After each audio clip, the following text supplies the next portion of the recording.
So guys, जैसा कि हमने पिछले एपिसोड में देखा, तियाशिन एकेडमी के सभी डिसिपल को थर्ड एल्डर ताइचू एशियन माइन के पास लेकर आ गए थे। सभी अंदर जाने के लिए उत्सुक थे क्योंकि गहराई में प्राचीन महाशक्तियों के द्वारा छोड़े गए विरासत और अवशेष भी अनगिनत होंगे, पर वहां जाने पर रिस्क भी उतना ही ज्यादा था। इसीलिए वो 5-5 करके डिसिपल को अंदर भेजने वाले थे। काओ यूशेंग अपने साथियों के साथ शियाओ को बचाने जाना चाहता था, इसीलिए वो सबसे पहले आगे आए, पर यूलिंग ऐसा नहीं होने देना चाहती थी और उसने उन्हें कमजोर बताकर खुद फिनिक्स फर्नेस के प्रोटेक्शन के साथ माइन की गहराई में चली गई थी, जहां उसका शियाओ से सामना हुआ। शियाओ ने उन्हें आसानी से हराकर बंदी बना लिया था और उनके सारे खजाने भी लूट लिए। जब दूसरे 5 और डिसेबल वहां आए तो शियाओ ने उन्हें भी धूल चटा दी थी और फिर उनकी याददाश्त मिटाकर उन्हें वापस से फिनिक्स फर्नेस से ऊपर भेज दिया था, पर वो सभी बेहोशी की हालत में थे, जिससे सभी परेशान हुए। किसी को समझ नहीं आ रहा था कि आखिर इन सभी को किसने चोट पहुंचाई होगी। तभी वहां का मौसम बिगड़ने लगता है। चारों तरफ फियर्स लाइटनिंग स्ट्राइक हो रही थी। थर्ड एल्डर परेशान हुए कहते हैं कि ये संकेत अच्छे नहीं है, एशियन माइन में म्यूटेशन हो रहे हैं। मुझे डर है कि एक बड़ी घटना यहाँ घटित होने वाली है। हमें अब जल्दी से एकेडमी में वापस लौटना होगा। वहीं अब हमें माइन के डीप एरिया का सीन दिखाया जाता है, जहाँ अब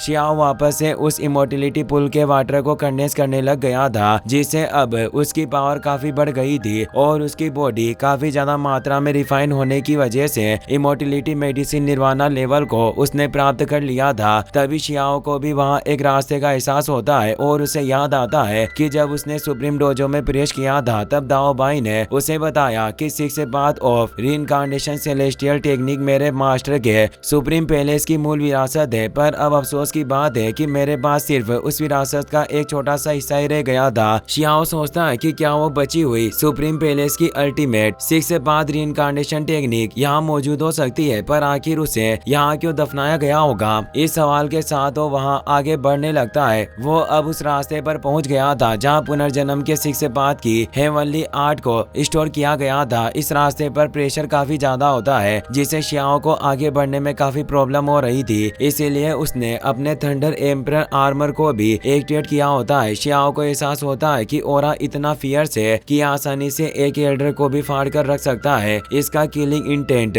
नेक्स्ट लेवल है। अगर मेरे पास ये 10,000 स्पीड डायग्राम और थंडर एम्परर आर्मर नहीं होता तो मैं अभी तक मास के एक लोथड़े में बदल गया होता। अब फाइनली वो उन स्टेचू के सेंटर में पहुंच गया था, जिससे उस पर प्रेशर पड़ना बंद हो गया। इसीलिए वो अपने 10,000 स्पीड डायग्राम को वापस रख लेता है। वहाँ 6 अलग अलग लोगों के स्टेचू थे और सभी अलग अलग एरा के थे। शियाओ सोचता है कि क्या ये 6 ग्रेट एम्परर्स हो सकते हैं और वो अपनी डिवाइन आई की मदद से चेक करता है और अपने पास मौजूद 6 path of reincarnation celestial technique के टुकड़े को बाहर निकालता है। इस पर 6 पाथ के हिसाब से संस्कृत के भी 6 अक्षर लिखे हुए थे, जो असुर, स्वर्ग, लोग, नरक, भूखा और पशु थे। ये 6 पाथ को दर्शाते थे और अब 6 हेवनली किंग स्टेचू की एनर्जी भी उसमें समाहित होने लगती है, जिससे शियाओ एक अलग ही स्पेस में पहुंच गया, जहां वो उन हेवनली किंग के कंकालों को देख पा रहा था और अब वो कंकाल शियाओ को घेर लेते हैं और उसके अंदर समाने लगता है। इससे शियाओ को रीइंकार्नेशन के 6 पाथ का ज्ञान हो रहा था। शियाओ के पीछे रीइंकार्नेशन पाथ चक्र एक्टिवेट हो चुका था, यानी वो हेवनली किंग अपनी पावर से सेलेस्टियल टेक्निक का प्रदर्शन शियाओ के सामने कर रहे थे। शियाओ ध्यान लगाकर समझने लग गया था और उसे एहसास होता है कि वास्तव में उसके पास जो बिस्ट स्किन है वो 6 पाथ के रीइंकार्नेशन सेलेस्टियल टेक्निक का एक हिस्सा था। शियाओ अब 6 पाथ रीइंकार्नेशन के प्रारंभिक मेथड्स को समझ रहा होता है, पर तभी उसे चक्कर आने लगते हैं। ये पीड़ा इतनी ज्यादा बढ़ गई कि शियाओ इसे सहन नहीं कर पा रहा था और उसके अंदर जो स्केलेटन समाये थे वो ही अब शियाओ की बॉडी को नोचना शुरू कर देते हैं, जिससे वो गहराई में डूबता जा रहा था। अब वो होश में आ गया, पर इस तेज दर्द से उसके मुंह से खून निकल आता है। शियाओ सोचता है कि मेरे पास पर्याप्त स्क्रिप्चर नहीं है और फिर भी मैं इस 6 पाथ रीइंकार्नेशन को समझने की कोशिश कर रहा था। शायद इसी वजह से इस प्रोसेस को कंप्लीट नहीं कर पाया और शियाओ स्टेचू के सुप्रीम फिगर को देखकर हैरान हुआ कि आखिर इनके जैसे महान सुप्रीम किंग भी मौत से नहीं बच पाए। तभी उसे एक स्टेचू में अपने सिन ब्लड मार्क नजर आता है, जिससे वो हैरान रह गया और सोचता है कि क्या ऐसा हो सकता है कि ये मेरे एंसेस्टर हो। और अब उसमें से तेज एनर्जी निकलने लगी थी, जिनमें शियाओ की इमेज थी और वो मूल इंपीरियस पास के पुराने सीन देखते हैं। शियाओ समझ जाता है कि एशियन सिटी है और ये सभी जो स्टेचू मौजूद है। ये इस एशियन सिटी के ही 7 किंग हुआ करते थे जिन्होंने अपनी जान की परवाह किए बिना इस इंपियल सिटी की हिफाजत की, पर फिर भी अब सिन ब्लड को काफी नीची नजरों से देखा जाता था। शियाओ अपने एंसेस्टर के इस महिमा के लिए उन्हें धन्यवाद देता है और सोचता है कि आखिर हमारे सिन ब्लड के मार्ग को किसने कलंकित किया होगा और आखिर इन सब का उद्देश्य क्या है। तभी उन स्टेचू में से तेज एनर्जी वेव निकलने लगी जो शियाओ को पीछे धकेल रही थी, पर शियाओ उस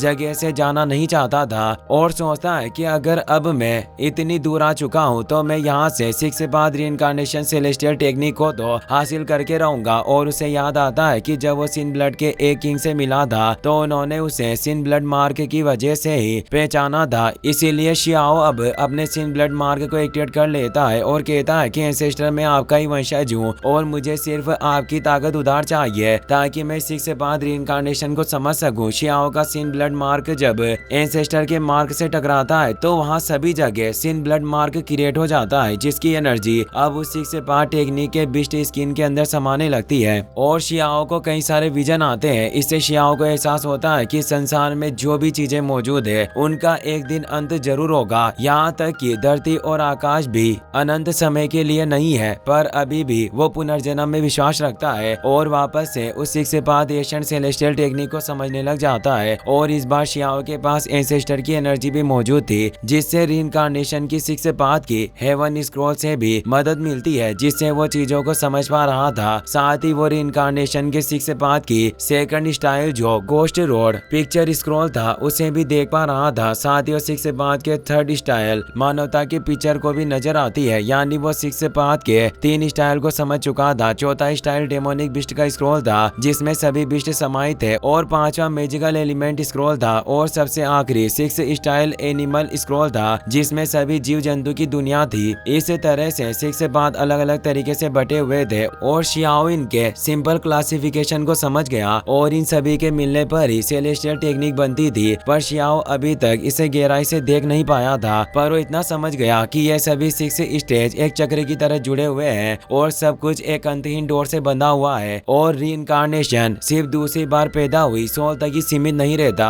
बल्कि ये अनंत काल तक एक साइकिल में ऐसे ही चलता रहता है, क्योंकि इस दुनिया में कई सारे पैरेलल वर्ल्ड मौजूद है जिससे सभी चीजों के वेरिएंट्स हैं। और अब शियाओ के अंदर इस 6 बाद की एनर्जी समाहित होने लगती है जिससे अब वो रीइंकार्नेशन 6 बाद के स्टार्टिंग स्टेज को पूरा कर चुका था, जिसके लिए वो अपने एंसेस्टर को थैंक्स कहता है और अब इस ताइचू एशियन माइंड को छोड़ने का वक्त आ गया था। इसीलिए वो बाहर आ जाता है, पर उसे पता था कि एल्डर कैटफिश उसका इंतजार कर रहा होगा और वो सभी लोग जो उसे चोट पहुंचाना चाहते हैं वो भी मौके की तलाश में होंगे। इसीलिए वो अपने रूप को बदल लेता है ताकि वो परेशानी से बच सके। साथ ही वो इस तरह से लोगों की नजरों में नहीं आएगा। तभी उस जगह से गुलामों से एक भरी हुई शिप वुलियांग टियन की तरफ जा रही थी। शियाओ को भी तियानशिन एकेडमी में पहुंचना था, इसीलिए वो भी उसमें सवार हो जाता है। एल्डर कैटफिश अभी भी शियाओ का इंतजार कर रहा था और सोचता है कि इस ताइचू एशियन माइन में काफी तेज उतार चढ़ाव हुए, क्या वो लड़का अभी भी बचा हुआ होगा। शियाओ भी सोचता है कि वांग फैमिली के इस एल्डर ने मुझ पर जो इम्प्रिंट छोड़ा था, अगर मैंने उससे जबरन हटाने की कोशिश की तो शायद इससे मेरी प्रीमोडियल स्पिरिट डैमेज हो सकती है और मैं परेशानी में पड़ जाऊंगा। पर अगर मैं उस मार्ग को हटाना चाहता हूँ तो मुझे एकेडमी में मौजूद वांग फैमिली की उस यंग लेडी वांग शी को पकड़ना होगा और उसकी मदद से इस मसले को हल करना चाहिए। इस तरह से मेरी परेशानी भी कम हो जाएगी। अब हमें 1 महीने के बाद का सीन दिखाया जाता है जहाँ कई सारे सर्वेंट अब तियानशिन एकेडमी के एंट्रेंस पर पहुँच गए होते हैं। शियाओ भी वहाँ पहुँच गया था और सोच रहा था कि मैं सिर्फ कुछ महीने ही इस तियानशिन एकेडमी में आने से लेट हुआ हूँ, इसीलिए यहाँ पहले से मौजूद लोगों की कल्टिवेशन मुझसे ज्यादा नहीं बड़ी होगी और मैं जल्द ही उन्हें पकड़ लूंगा। तभी वहाँ मौजूद एक सर्वेंट गर्ल ये लुइंग कहती है कि तियानशिन एकेडमी में मौजूद कई सारे सर्वेंट ने इस्तीफा दे दिया है, पर अफसोस की बात है कि सर्वेंट के लिए काफी कम पोजीशन है। तो एक लड़का बोलता है कि हमारे लिए काफी अच्छा अवसर है क्योंकि आज कुछ को डिसेबल यहाँ आएंगे और वो हम में से किसी को अपने बेटर सर्वेंट के रूप में सिलेक्ट करेंगे जिससे इस तियानशिन एकेडमी में हम भी प्रवेश कर पाएंगे। तभी वहाँ एक तेज एनर्जी के साथ मुंतु आ जाता है जो तियानशिन एकेडमी का स्ट्रॉन्गेस्ट गॉड ऑफ वॉर होता है और उसकी पावर गॉड लेवल में थी। वो अपने लिए एक सर्वेंट को सिलेक्ट करने आया था। साथ ही प्रिंसेस बियान यू भी आई होती है। साथ ही अब फेंग जिंगटियन भी वहाँ आ जाता है जो विंड ट्राइब का मेंबर होता है। ये लुई उन्हें देखकर काफी खुश हुई, कहती है कि ये मून तो प्रिंसेस बियान यू और विंड क्लैन के फेंग जिंगटियन वाकई खुद यहाँ अपने लिए बैटल सर्वेंट को चुनने के लिए आए हैं। ये काफी अच्छी बात है। शियाओ को याद आता है कि ये फेंग जिंगटियन वही है जो मुझे 10 सालों तक गुलामों की तरह कैद रखना चाहता था। आखिर ये विंड कबीले का मेंबर है। सबसे पहले मुनतुओ उनमें से